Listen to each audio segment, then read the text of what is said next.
네, 여러분 미술관 좋아하십니까? 미술관. 미국 3대 미술관에 꼽히지는 않지만 여기 필라델피아에도 좋은 미술관이 있죠. 어 굉장히 웅장한 건물에 좋은 미술 작품들이 많이 보유하고 있는 미술관이 있습니다. 저는 그림을 진짜 못 그려요. 예. 진짜 못 그려요. 그래서 뭐 미술 치료를 같은 거 해도 굉장히 떨려요. 이게 상담가가 그냥 그려 보라고 막 하는데도 굉장히 떨려요. 예, 그림을 진짜 못 그리는데 어 진짜 예술을 하시는 분들은 "못 그린다"와 "잘 그린다"라는 것도 "주관적인 개념이다."라고 얘기를 하시면서 "아 그냥 그려 보라."라고 하는데 그냥 제가 봐도 저는 그림은 아니에요. 그림은 진짜 못 그려요. 그런데 그 미술관에 가 보면 인제 여러 섹션들이 있죠. 여러 sek션들이 있고 보통은 인제 시대별로 요렇게 인제 전시를 해 놓는데 고개가 좀 갸우뚱해지는 그런 섹션이 있어요. 20 세기 이후 현대 미술 쪽인데요. 좀 죄송한 말이지만 '야 이건 나도 만들겠다.' 뭐 이럴 때가 있어요. '야 이건 나도 그리겠다.' 뭐 이럴 때가 있어요.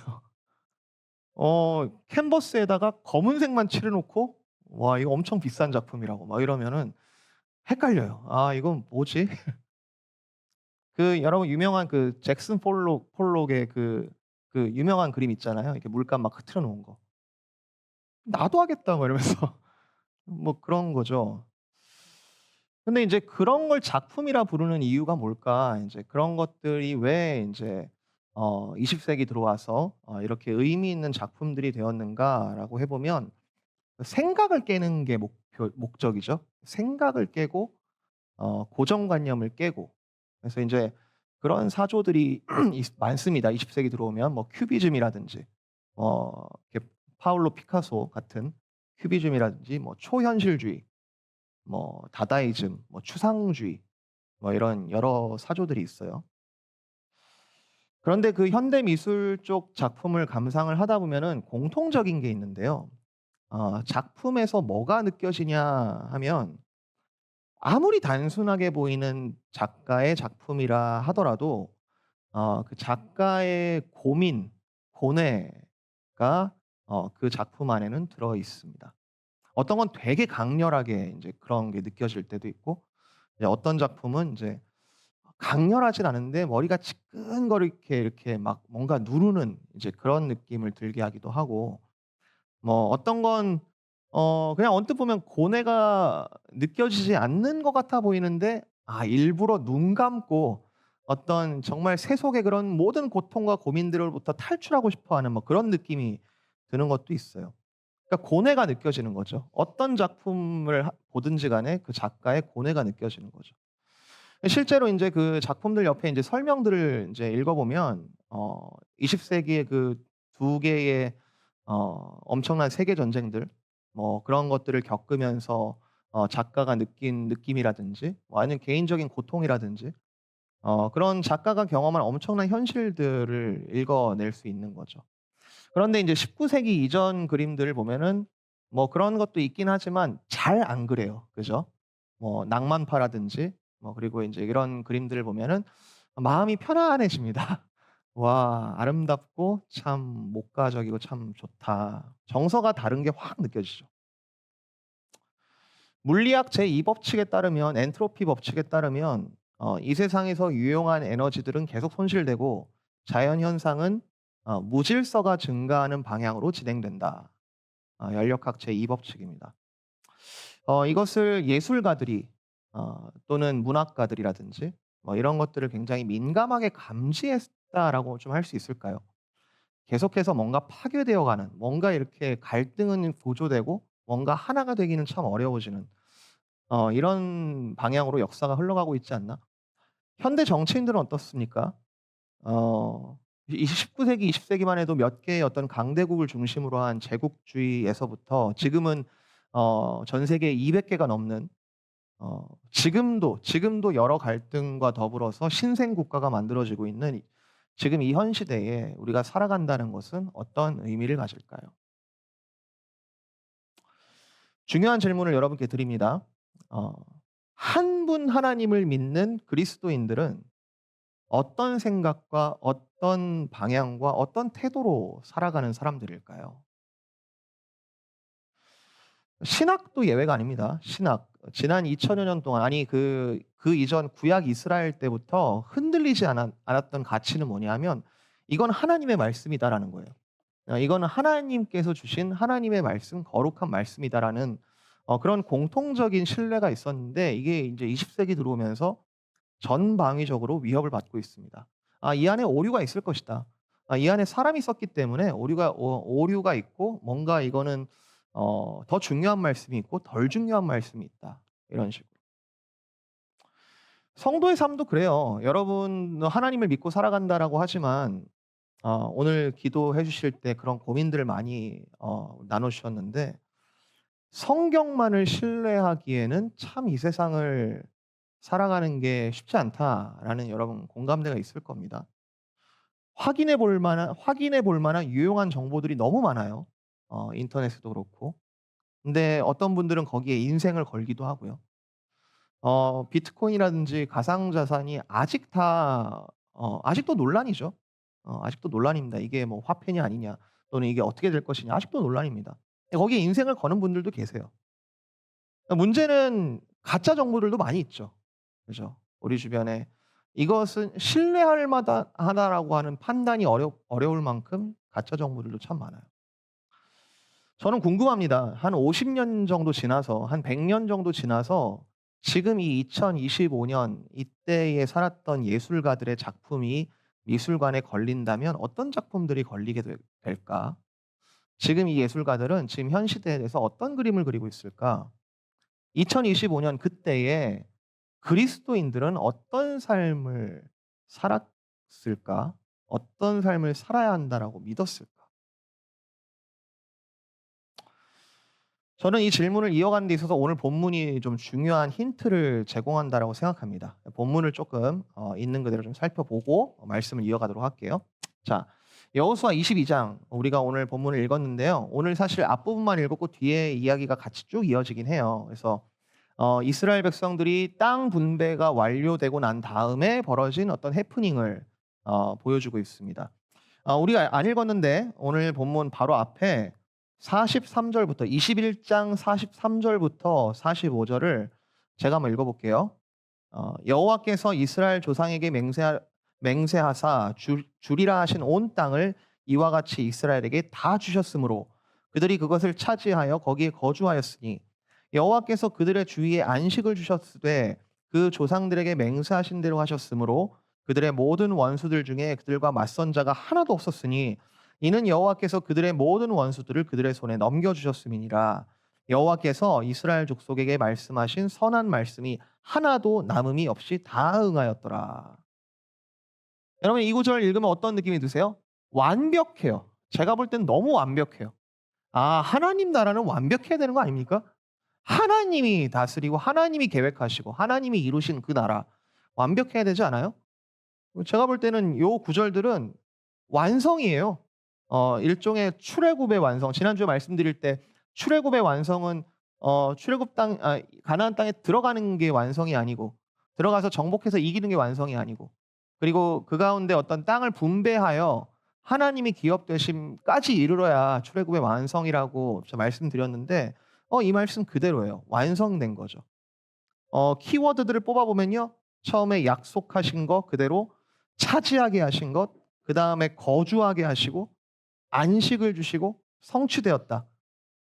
이스라엘의 하나님께서 이스라엘의 주인이 되셨을 때 그들에게 하신 약속들을 이렇게 완벽하게 성취하셨다. 너무 확실한데요.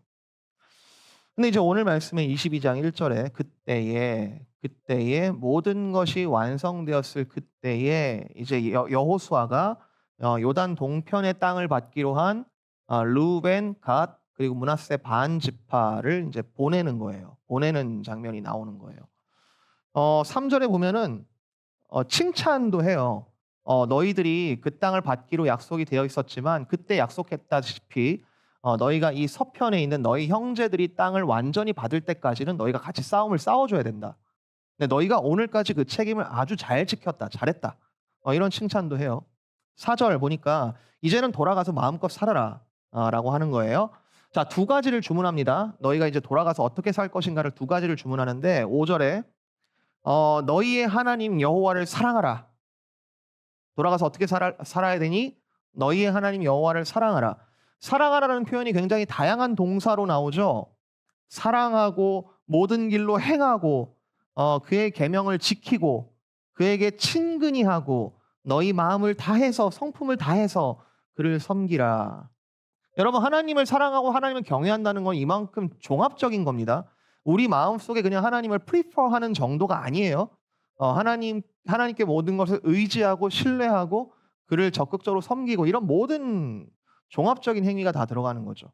그리고 8 절에 보면 너희가 하나님께서 은혜 주셔서 너희에게 이렇게 많은 전리품을 줬는데 너희가 이 많은 전리품들을 돌아가서 너희 형제들과 가족들과 나눌지니라.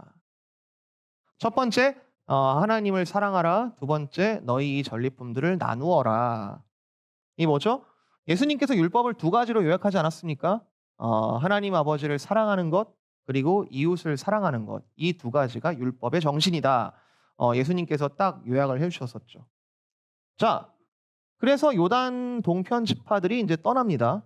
아름답게 참 완벽한 모든 게 피니시된 이 상황 속에서 이제 아름답게 떠나는 거예요. 지난주에 지도가 있는데 한번 보여주실래요? 그죠? 어 어디에서 어디로 떠났냐면 9 절에 보니까 실로에서 길르앗으로 떠났다. 이제 실로는 에브라임의 중간에 있죠. 실로라는 저 지역이 있어요. 당시에 이제 실로에 여호와의 장막이 있었거든요. 그래서 이스라엘의 중심지라고 볼 수 있고 길르앗은 어 저 요 요단 동편 전체 땅을 지칭하는 닉네임입니다. 길르앗, 요단 동편 땅. 옛날에 그 야곱이 자신을 쫓아오던 그 외삼촌 라반하고 합의를 본 그래서 거기에 증거의 돌 무더기를 쌓은 곳이 있어요. 창세기 나와요. 그 증거의 돌 무더기를 쌓은 곳을 갈르엣이라고 불렀는데 그게 유래가 되어 가지고 요단 동편을 길르앗 이렇게 부르게 됩니다. 문제는 인제 이 지파들이 실로에서부터 요단 동편으로 건너갈 때 왔던 길을 돌아갔을 거예요.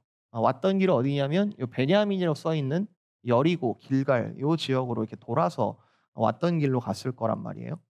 근데 가다가 요단강에 제단을 쌓았다는 겁니다. 그것도 꽤 큰 제단을 쌓았다는 겁니다. 제가 이번에 읽으면서 좀 놀랐는데 저도 성경을 잘못 읽고 있었구나 싶었던 게 제단을 요단 동편에 세운 게 아니에요. 서편에 세웠어요. 그러니까 강을 건너기 전에 그 자리에 세웠다는 얘기예요. 아마 길갈에 12 돌이 있는 근처라는 생각이 듭니다. 그래서 여러 가지 어떤 증거들을 거기에 세우고 싶었던 것 같아요. 그래서 제단을 세웠다는 얘기를 이 서편에 있었던 이스라엘 인제 형제 지파들이 듣고 나니까 오늘 말씀 12 절에 즉시 전쟁을 준비했다. 인제 이 얘기인 거죠. 이게 사실 꽤 큰 사건입니다. 여호수아 전체를 통틀어서 땅을 분배할 때에도 어떤 텐션이 있었을 때가 있다 하더라도 이스라엘 지파 사이에는 전투를 한 적은 없어요, 지금까지. 한 번도 형제 지파들까지 싸운 적은 없어요. 그런데 지금 이 일이 벌어지니까 이 요단 동편에 있는 지파들이 뭔가 큰 잘못을 했구나. 그것도 죽여야 되는, 그것도 전쟁을 통해서 다 소멸시켜야 되는 큰 문제가 생겼구나. 이게 왜 그랬을까요? 22장 뒤에 이야기를 잘 읽어보면은 자세한 사항을 알 수 있는데 이스라엘에게는 트라우마가 있어요. 이스라엘에게는 하나님을 거역했을 때 그동안 심각한 위기에 빠졌던 기억들이 남아 있습니다. 즉 하나님을 떠나는 건 복이 없는 거고 곧 우리는 죽는 거다라는 이 의식이 이 이스라엘 백성들에게는 자신들의 역사 속에 자신들의 몸속에 새겨져 있는 거예요. 지금 요단 동편에 가는 지파들이 거기에 제단을 세웠다. 여호와의 장막은 여기에 있는데 이건 큰일 난 거죠.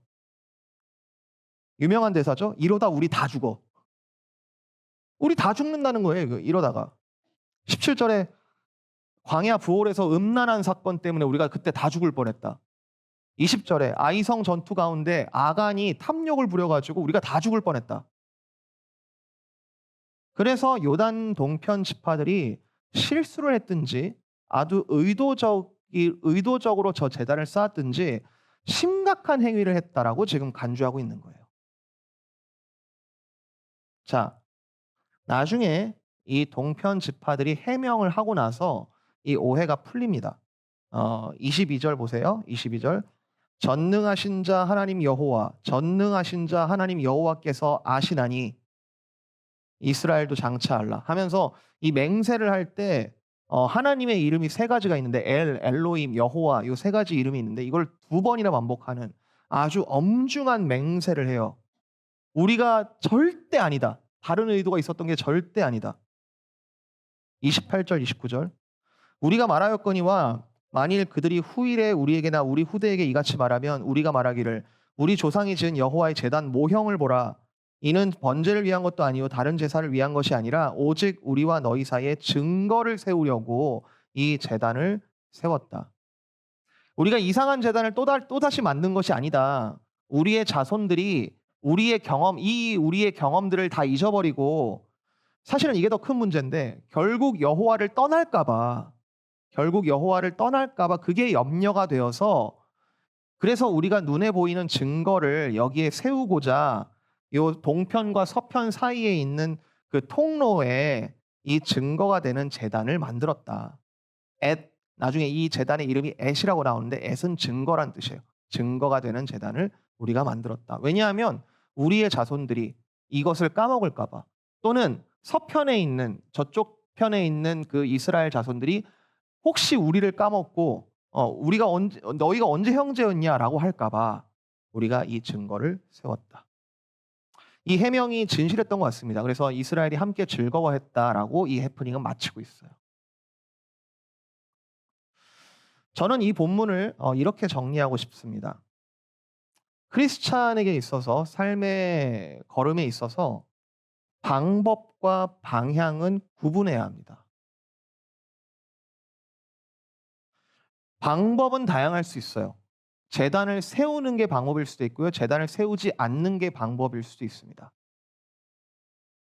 때로는 이런 오해가 생길 수도 있고요. 믿는 자들 사이 안에서도요. 이런 오해가 생길 수도 있고요. 그렇지만 분명해야 할 것은 방향입니다.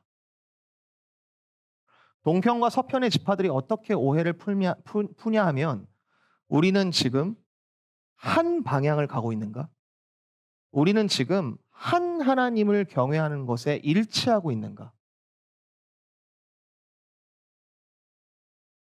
자, 그리스도인들은 어떻게 살 것인가? 여기에 대해서 두 가지를 좀 생각해 봤으면 좋겠어요. 그리스도인은 어떻게 살 것인가? 첫 번째, 그리스도인들은 절대성에 대한 인식이 필요합니다. 한 하나님이 우리 하나님이다라는 절대성에 대한 의식이 우리의 삶 가운데 매우 필요합니다. 이게 사실 쉽지 않은 개념인데 이걸 놓쳐버리면 우리는 무한한 상대주의에 빠지게 되고 사실은 기독교인이 기독교인이라 불리는 가장 큰 특징은 절대성에 대한 의식이에요.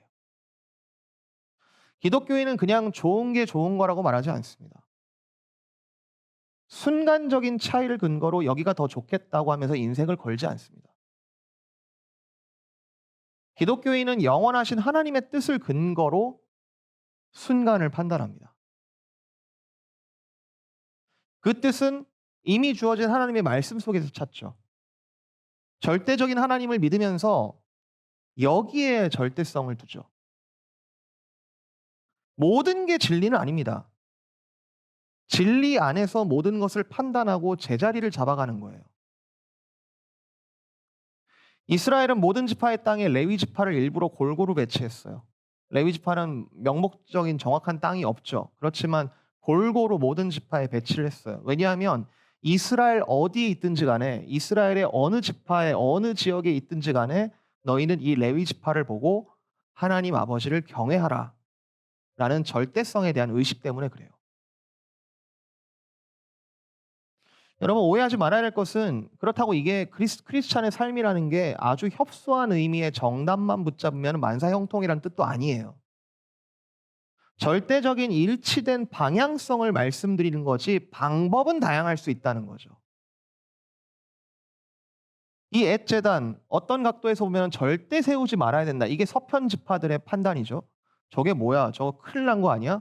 저러면 안 돼.'라고 판단을 했겠지만 다른 각도에서 보면은 이게 우리의 신앙을 지키는 중요한 도구였던 거예요. 여러분 성경적인 지혜는 아주 협소한 의미의 기독교 제국주의를 말하지 않습니다. 기독교로 모든 걸 정복해야 돼 이렇게 얘기하지 않습니다. 예수님의 말씀이에요. 마태복음 7장 24절. 그러므로 누구든지 나의 이 말을 듣고 행하는 자는 그 집을 반석 위에 지은 지혜로운 사람 같으리니. 지혜가 있다는 건 우리가 하나님의 지혜가 있다는 것은 우리가 어떤 모양의 집으로 다 통일시키겠는가의 문제가 아닙니다. 집을 어떤 모양으로 얼마에 걸쳐서 어떤 크기로 짓는지는 우리 모두의 자유의 영역이죠. 진짜 문제는 반석 위에 짓고 있느냐라는 질문이에요. 지혜라는 것은 반석 위에 우리가 집을 지어야 한다는 것을 분명하게 아는 것, 그리고 그 반석 위에서는 허락하신 자유를 만끽하는 것, 그게 지혜이죠. 즉 우리가 하나님을 배워간다는 것은 확고한 절대성과 풍성한 다양성, 확고한 일치성과 풍성한 다양성을 함께 확보하는 거예요. 여기 계신 분들 중에 혹시 이 하나님에 대한 의식이 또는 우리의 삶에 대한 의식이 너무 좁으신 분이 있다면 그냥 정답을 어떻게 찾아야겠다 또는 정답을 찾기를 이미 포기해버린 너무 좁으신 분들은 넓히셔야 돼요.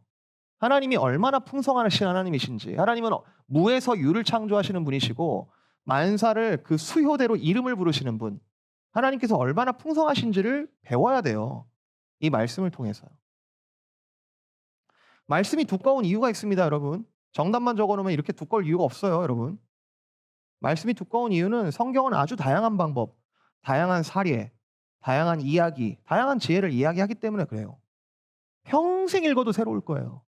하나님의 지혜는 무한하시고 풍성하시니까.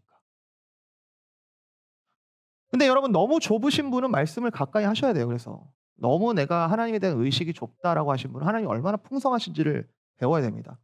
또 반대로 방향이 없는데 너무 넓기만 한 분도 또 있어요. 근데 그 넓은 자유, 하나님께서 우리에게 자유를 주신 건 맞거든요. 우리에게 너무 넓은 자유를 주신 건 맞는데 복음이 우리를 자유케 했죠.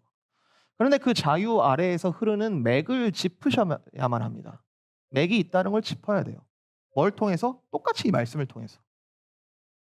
말씀은요, 지금 우리가 여호수아를 읽고 있잖아요. 근데 어디를 읽어도 한 분 하나님을 경외하고 이웃을 사랑하라라는 이야기로 이어지고 있습니다. 그리고 그게 진짜 복이라고 말을 하고 있어요. 맥이 없이 너무 넓기만 하신 분은 말씀을 가까이 하셔야 됩니다. 여러분 우리 아이들이 신앙 교육이 필요한 이유를 성품이라든지 사회성에만 여러분 가두지 마시길 바라요. 지금 우리 아이들이 지금 배우는 거는 확실한 진리 안에서 자유함으로 어떻게 살아갈지를 그 지혜를 배우고 있는 중이에요. 아닌 건 아니다 말할 수 있고 맞다 안에서 무한한 자유를 누리는 그 지혜를 우리 아이들이 지금 배워가고 있는 거예요. 혹시 여기 부모된 여러분이 아직 이 지혜에 익숙하지 않으십니까? 여러분도 배우셔야 돼요. 배우셔야 돼요. 하나님이 얼마나 분명하시며 얼마나 풍성하신지에 대하여. 절대성을 가지는 포용성. 절대성을 유지하는 의식 속에서의 유연한 대화. 저는 이 이스라엘의 이 해프닝이 우리에게 아주 잘 보여주고 있는 하나의 사례라고 생각이 듭니다. 우리는 과연 절대성에 대한 인식의 방향성을 잘 유지하고 있는가?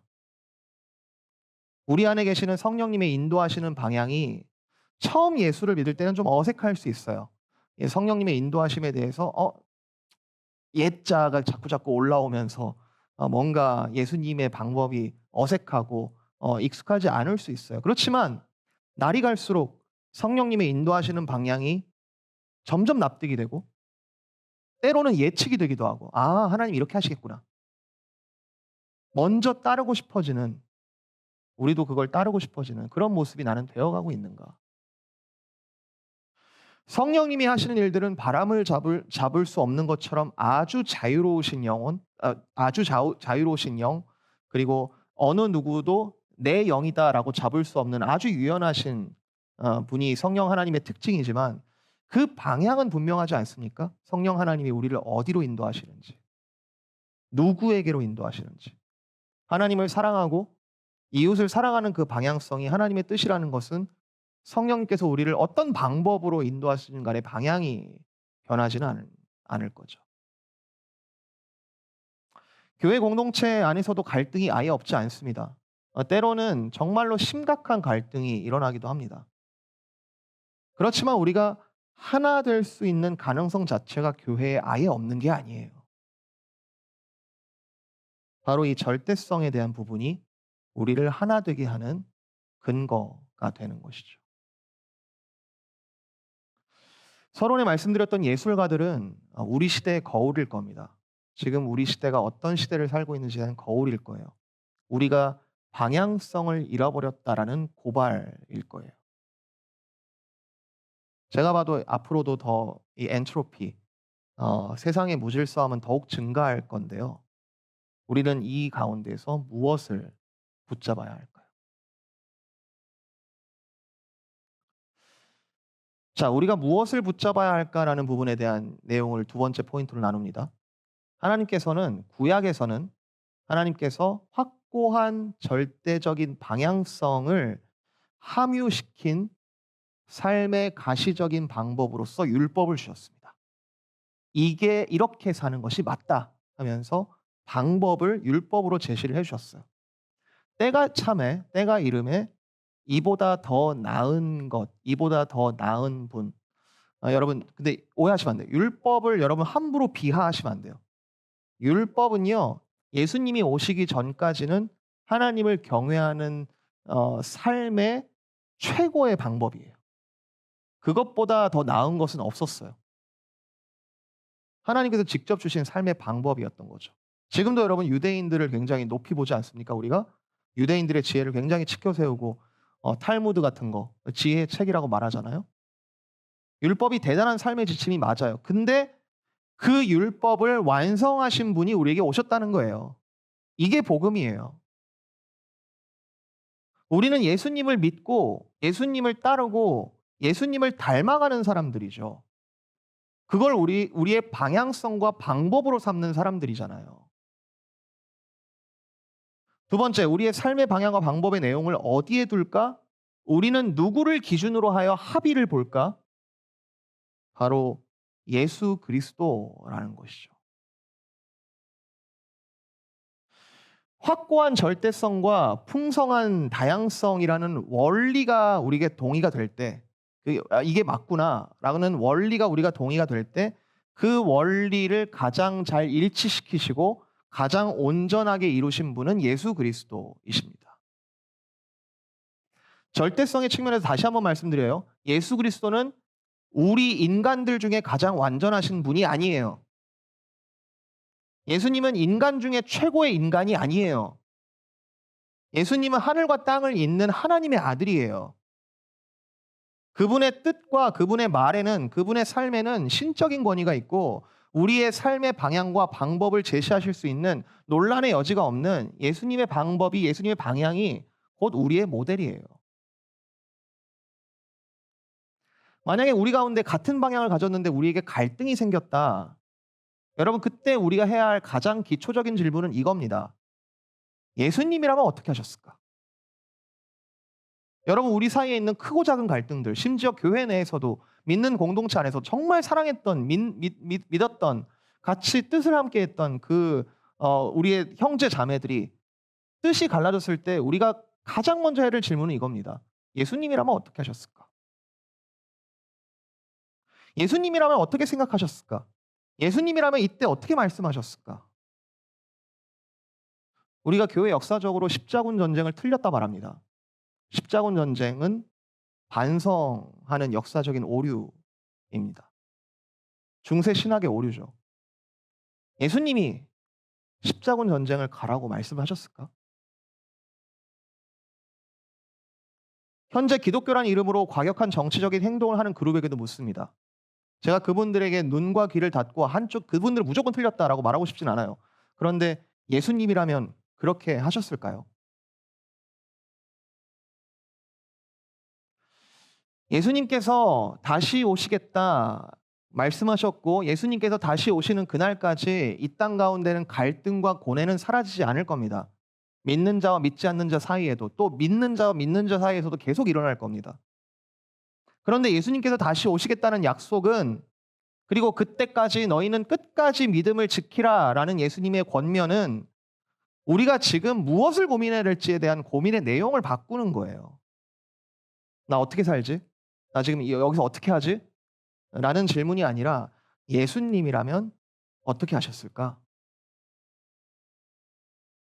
예수님을 주로 믿는 자들, 예수님을 주님으로 믿는 자들은 서로 대화와 소통 그리고 화합할 수 있고 로마서의 말씀처럼 "너희는 할 수 있거든 모든 자들과 화목하라." 예수님에 대한 합의를 근거로 나아가야 하는 것이죠.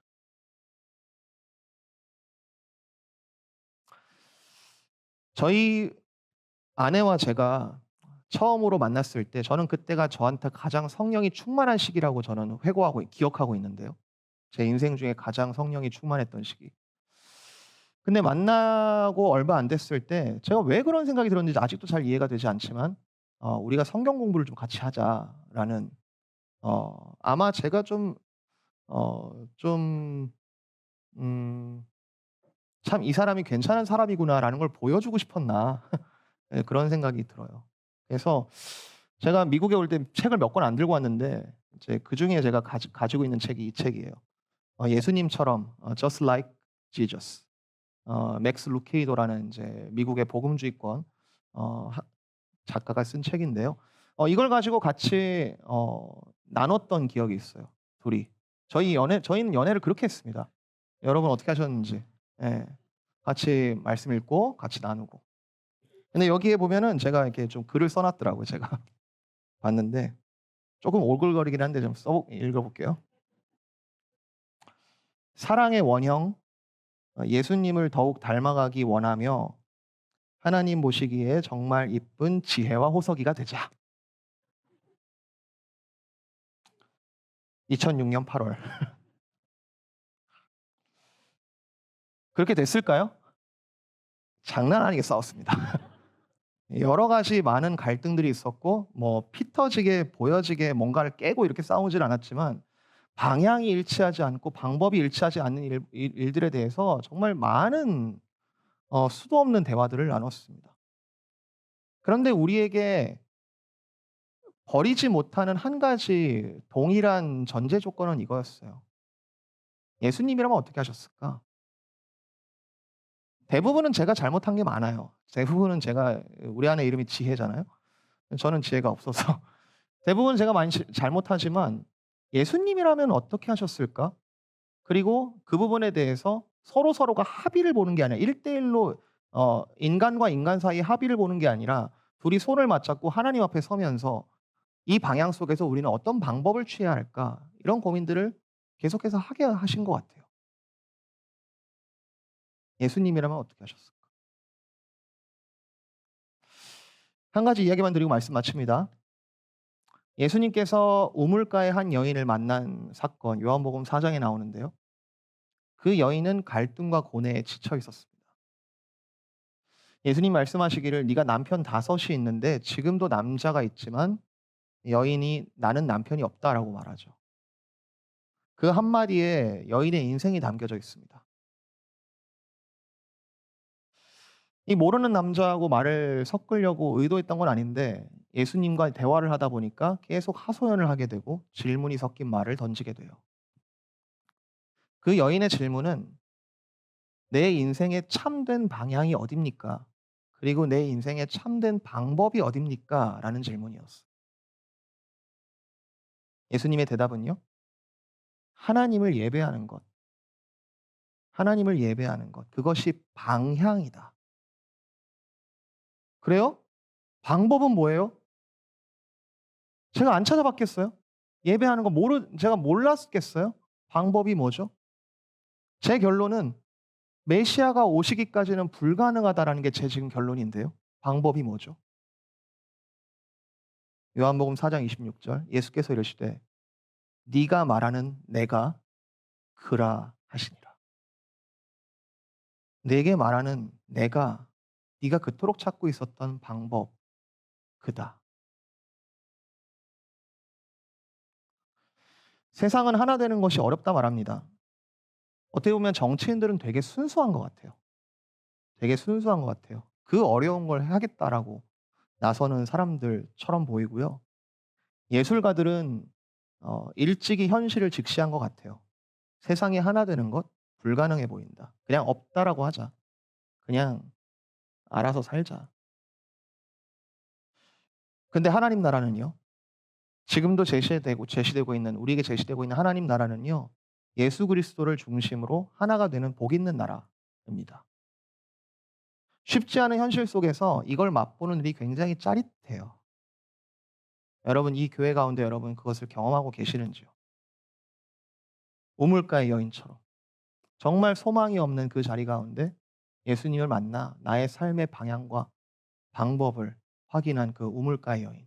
즉시로 달려가서 내가 메시아를 만났다라고 외쳤던 그 우물가의 여인처럼 말이죠. 그러니 지금도 불가능할까요? 불가능하다라고 여러분 믿고 계십니까? 이 쉽지 않은 현실 속에 이걸 맛보는 일이 정말로 교회의 큰 기쁨인 줄로 믿습니다. 여러분 한 주의 삶이 예수님을 궁금해하면서 정말 그분을 더욱더 닮아가는 한 주 되시길 주님으로 축복드리고요. 예수님이라면 어떻게 하셨을까? 그 질문이 우리의 인생의 방향과 방법을 결정하는 중요한 질문으로 새겨지시는 귀한 한 주 되시기를 주님의 이름으로 축복드립니다.